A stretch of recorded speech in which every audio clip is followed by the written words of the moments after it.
What's up everyone, welcome back to the channel. My name is Jonathan and today we do a 100,000 kilometer review of the CBR650R. So the bike at the moment has about 96,000 kilometers, and as you might have seen, we are in the Swiss Alps, so there is no better place to really test it. Today we will also do a bit of the spirited driving on the Pass, the Grimsel and the Furka, so please come along and let's have a chat. So you guys, welcome back to the channel once more. Now that being said, let's talk about the bike. So what we are driving is the CBR650R from 2020, so it's a 2019-2020 model. I bought a bike in May 2020 and drove it continuously about 3.5 years. That is because I also had some abroad stuff, so I had to go abroad for internships, work studies and so on. So therefore I could not utilize the bike, so I only drove it for 3 years. Now in those 3 years I racked up a nice number of kilometers, which is 96,000 kilometers. And I must actually say, over the span of these 96,000 kilometers, maintenance wise, yeah, quite a good bike. The only thing that I had to do is basically the service, so changing oil. Every 24,000 you do a valve adjustment or inspection, however it's written in the manual, and you're actually good to go. So the bike is very solid in terms of service, costs and repair, because I did not have any issues with the bike at all.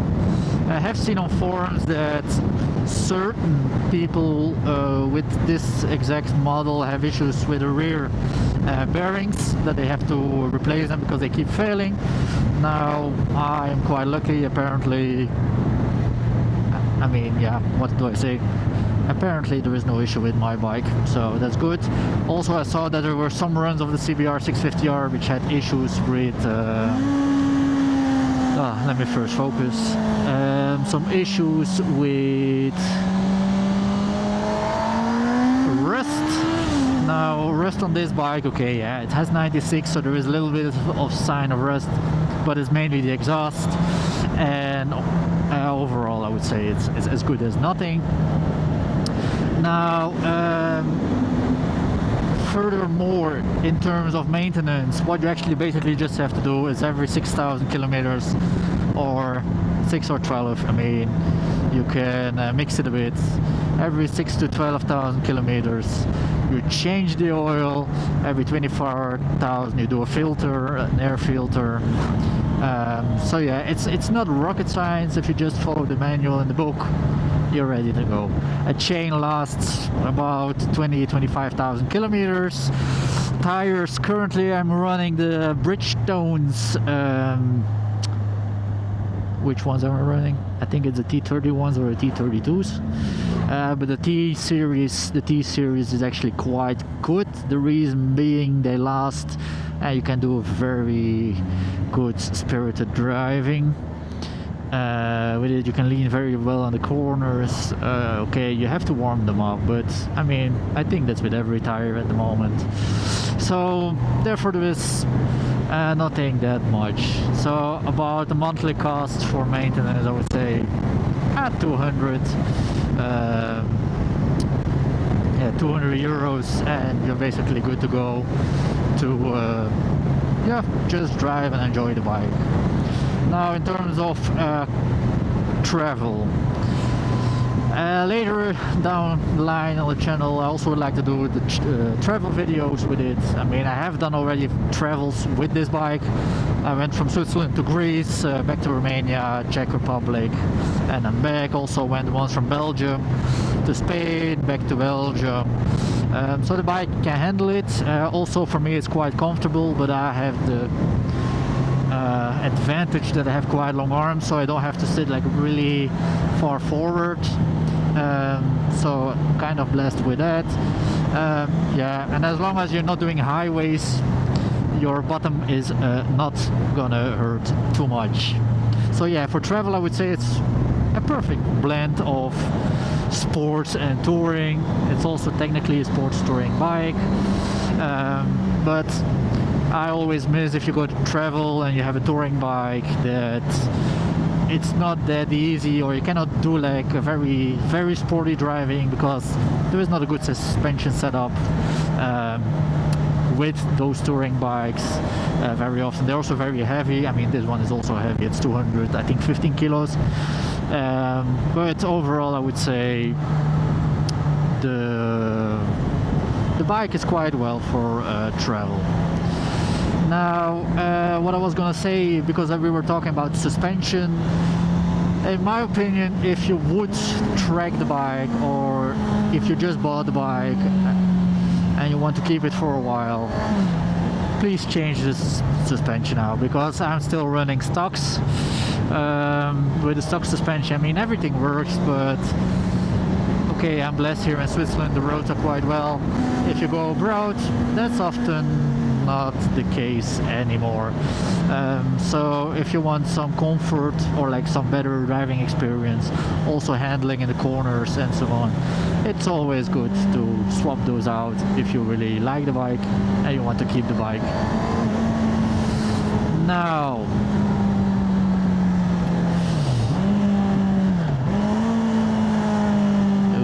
I have to pay attention here.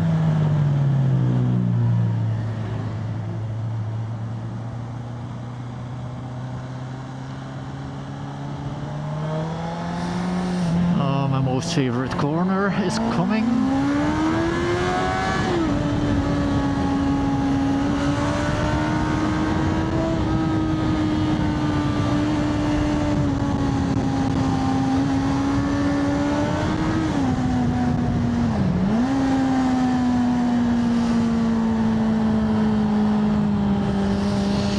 Now, in terms of longevity, with 96,000 kilometers, of course we must admit there is some wear and tear.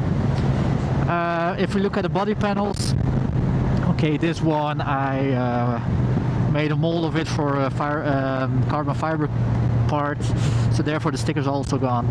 But overall I would say for 100,000 kilometers it's not that bad. This one is starting to turn a bit yellowish, but I mean, it can be swapped out, so that's not the biggest of deals.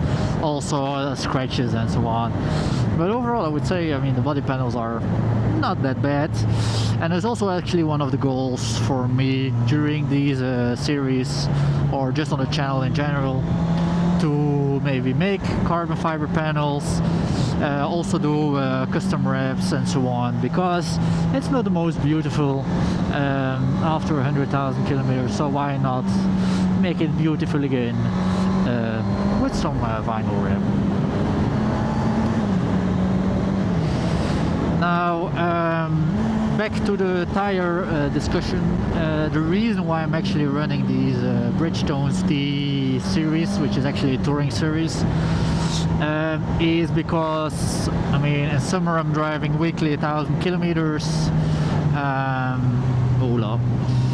Weekly I'm driving 1,000 kilometers, about up to 1,500 kilometers, and if you drive with S22s from Bridgestones or Pirellis or whatever, those will last me about 3-4 weeks, and then I have to buy new tires. These tires give me a longevity of about 11 to 12,000 kilometers, which is quite nice. And it's not that I'm very nice to those that I'm very nice to the tires, so I'm ripping on them. So yeah, I mean, you will see that once I take you guys to the Black Forest Boho. So yeah, when I take you guys to the Black Forest, you will see what the tires can handle. Also, if you rip too hard on them, you will see that they start melting, and then there is no more grip because they are overheated. But yeah, you learn from it, I guess. So yeah, I guess we are in company of a panda. Myself, I'm driving with a shark. So yeah.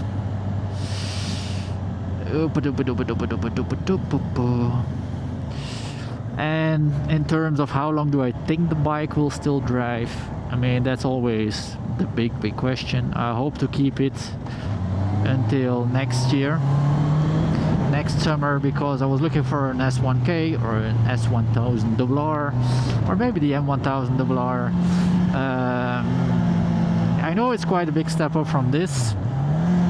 Also, I might not have the reliability, because there are some reliability issues with that bike, but I would combine it otherwise with a Hornet 1000 to ensure that I always have a bike to ride. But yeah, I mean, I like the sports bike. I don't like that much nakeds. So yeah, that's actually the long-term plan. Depending on where the channel goes, of course. If we can just make more videos with this, if we keep this one for travels, and so on. But I must say, so far the bike is not showing any problems with the engine. I mean, it's a little bit louder in terms of all the rotating parts in the engine, but I would say it's not a biggie.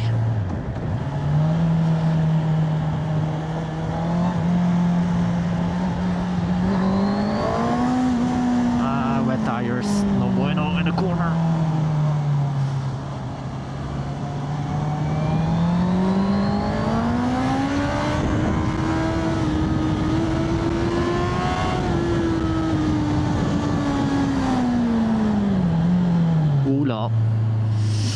Now about the brakes,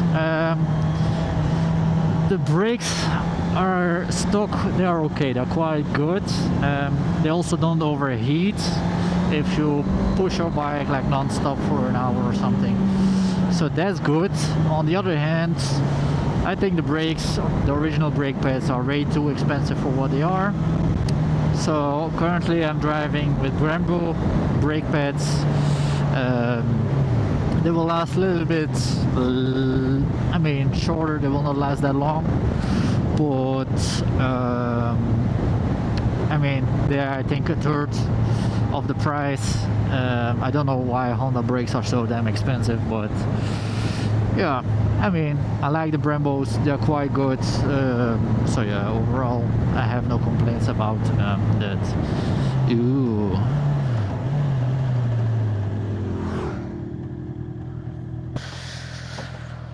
So on that note, that was a bit of the background information. I think now we can do the spirited driving. Of course we keep it in limits because we are still in Switzerland, but a little bit, you know, a little bit of fun is always allowed. So yeah, feel free to enjoy.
So, in terms of the trip itself, which I'm doing now, if you would like to do it, if you have the capabilities, or like the how do I say it?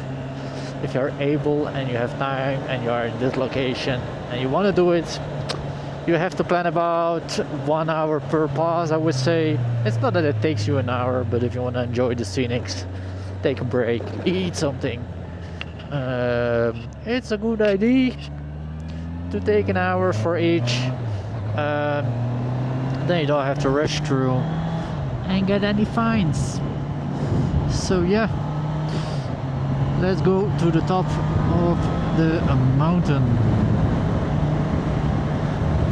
Here on the Soestem Pass you see a lot of these water reservoirs, which is all melting water from the winters, which is quite nice to see.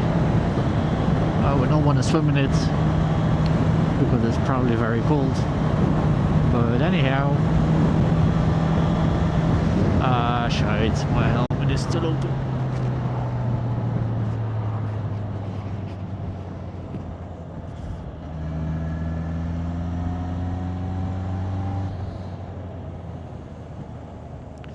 Talking about helmets, you might wonder how long one of these helmets... Oh, it's twisted.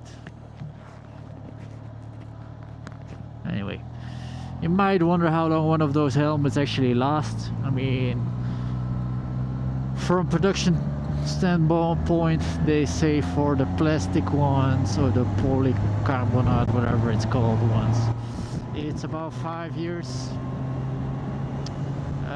For the carbon fiber ones, it should be up to 10 years. Now, if you drive a lot like I do, I change my helmet every 2.5, 3 years. Reason being, you go shopping with it, you bang it against something, so therefore it's not a bad idea to change it out after a while. Also, I mean, keeping these inner paddings clean is quite a hassle, to be safe, because you have to put it in the washing machine, dry it, and you cannot drive it because it's not dry, and so on. So therefore, just every 2 years I buy a new one, and yo, opa.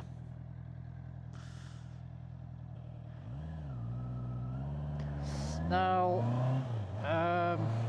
as I'm a beginning YouTuber, also please just let me know in the comments what you would like to see more of. Maybe the driving, maybe more of the scenic routes that I have available.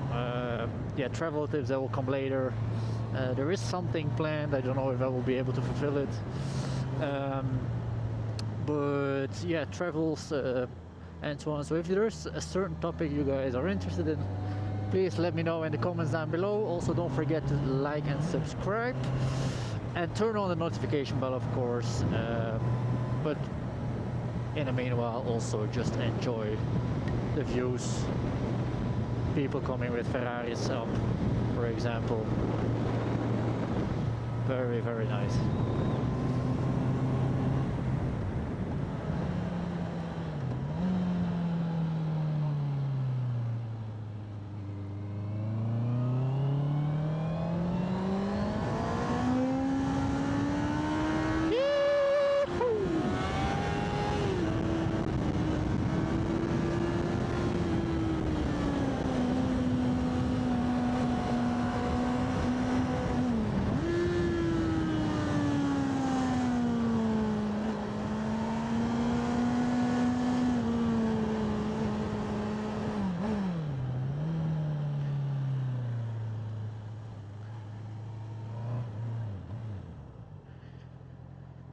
Welcome to the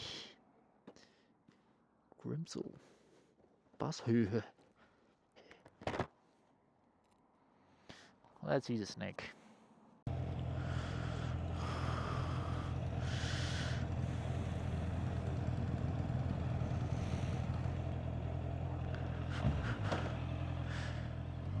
So you guys, that was the Soestem Pass. Ciao.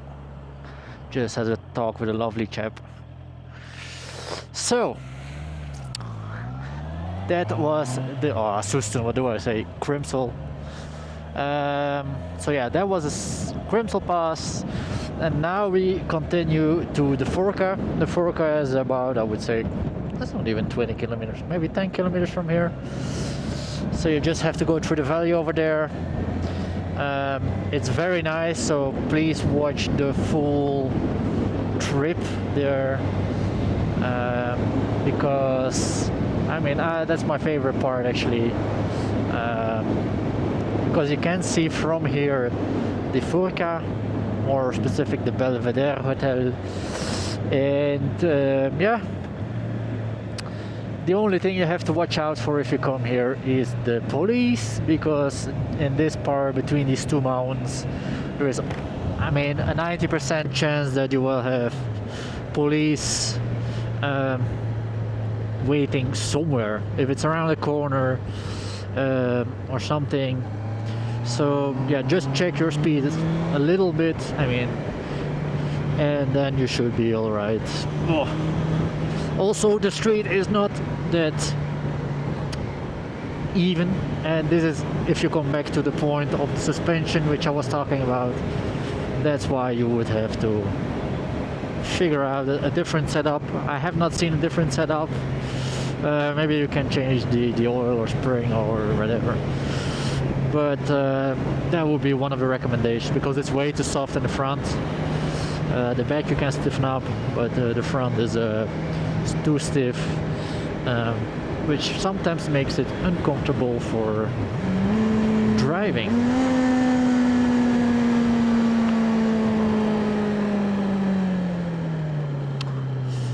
Now, during the spirited driving you might have heard some metal noise, which is actually not the engine, at least that's what I hope.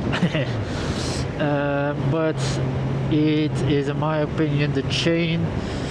What I'm running at the moment is a DID aftermarket chain, and I do not find it the best chain available in the market. I find the OEM chains better, solely for the reason they make so much noise, these chains.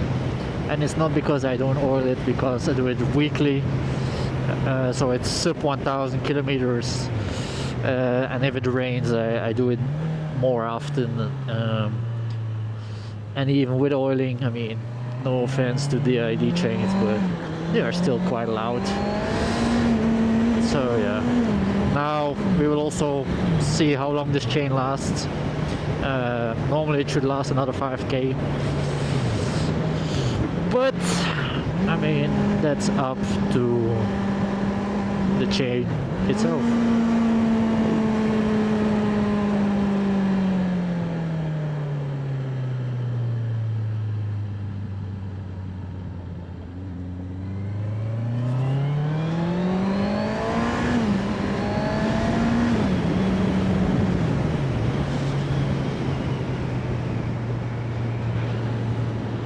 No speed camera is always good.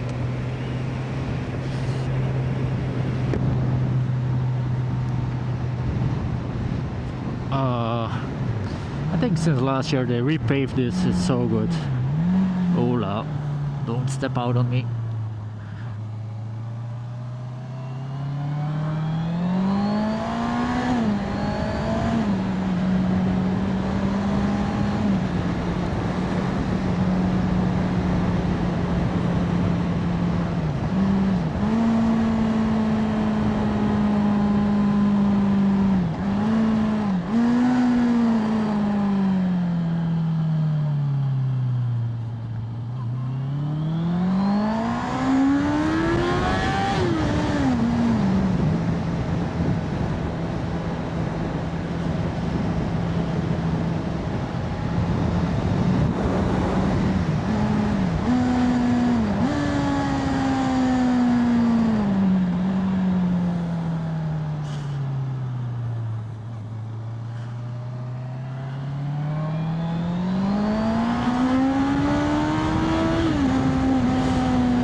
Bad shift. Oh. Somebody lost a diaper.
So you guys, there was the Furka pass. Now I am on my way home. Klausen pass will not be for today because it is about 6 o'clock and I have to have a 2-hour drive home, so therefore it will be for another time. But first of all, thank you for watching the video.